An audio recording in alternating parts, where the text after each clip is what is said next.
A really good basketball player. It's almost like when you're playing with them, it's like pickup game. Doesn't need a play call for him. Just goes out there, figures out a way. Et si c'était lui, la prochaine pépite du Thunder? AJ Mitchell, le Belge, a réalisé son carry high dans la victoire des Thunder contre les Pacers en double prolongation. Salut tout le monde, c'est Elliot en direct du Gainbridge Fieldhouse d'Indianapolis comme d'habitude pour le remake des finales NBA. AJ Mitchell a été crucial pour OKC et termine à 26 points. On a parlé avec lui après la rencontre et on écoutera aussi son coach, Mark Daigneault, et le MVP en titre, Shai Gilgeous-Alexander. Mardi, tu as reçu ta bague de champion. À quel point tu es fier d'être un précurseur pour ton pays?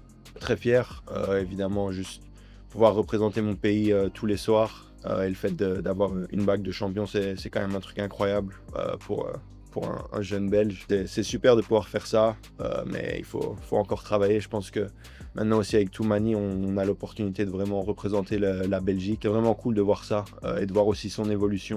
On va continuer à travailler et faire ça pour le pays. Justement, il a signé son extension de contrat. À quel point vous êtes proches et à quel point vous parlez pendant la saison? On est assez proches, évidemment, à chaque fois qu'on est à Portland ou qu'on est à OKC, on parle. J'étais vraiment content pour lui. Je pense que c'était mérité, évidemment. Enfin, ça fait plaisir de voir qu'il continue à évoluer et qu'il puisse signer ce contrat. Très content pour lui. Est-ce qu'il y a eu des discussions sur le fait de prendre les clés du camion sur la deuxième unit? Shai n'est pas sur le terrain, c'est toi qui prends les responsabilités. Comment tu vois ça? D'une part, mes coéquipiers, je pense...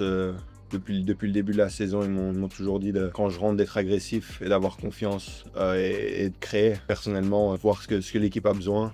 Et je pense qu'aujourd'hui on avait besoin de création et c'est ce que je voulais faire. Donc tout ce que je dois faire pour aider l'équipe, c'est les choses les plus importantes et aujourd'hui c'est ce que je devais faire. We know what we have there. You know, we were the least surprised people with how he played the other night. He's shown us that for over a year. I mean, he was playing the opener last year, you know, because of the way that he approached training camp as a rookie, and his role only increased as the year went on last year, and then he got hurt and came back at a pretty opportune time. The way he played in the preseason game and the way he played the other night, it's unsurprising to us. He's so consistent and aggressive and confident and steady that, you know, he's not a guy you need to overcoach at all. Everybody has a lot of trust in him and his talent.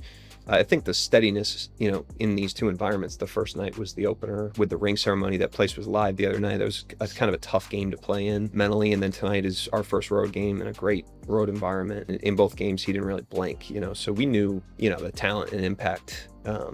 But sometimes it takes guys a little bit. They seem a little wide-eyed, and that was not the case for him in either of these first two games. Et tu as parlé de SGA aussi. Il a une gravité sur le terrain. Est-ce que tu sens que ça t'ouvre des lignes de drive, etc. quand il est sur le parquet avec toi aussi? Ouais, c'est sûr. Enfin, la défense est tellement concentrée sur lui quand il est sur le terrain que pour moi et pour d'autres joueurs, ça nous donne beaucoup d'opportunités d'attaquer, de trouver des espaces.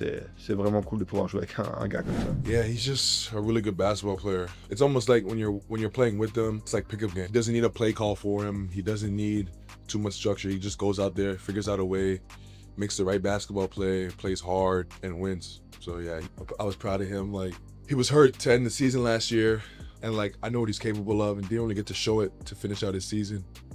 And then for his opportunity to come in, for him to take advantage of it tonight the way he did. I was struggling late in the fourth and into the early overtime, and he was like carrying us and really like took us over the edge. And I just think like I was just like overjoyed for him. Avec Lou et Ous, est-ce que ça parle français? Ça s'organise des trucs entre francophones ou pas? Bien sûr, on parle toujours français. On parle tout le temps un peu de tout et n'importe quoi dans le vestiaire. Et ça fait vraiment plaisir de pouvoir parler ma langue maternelle avec ces deux gars-là et on rigole beaucoup. Et ce soir avec Ben, ça a un peu chambré ou pas? Non, même pas. Ben, évidemment, c'est un très bon joueur. Ça chambrait pas, évidemment, il y a de la compétition, mais c'est juste du basket.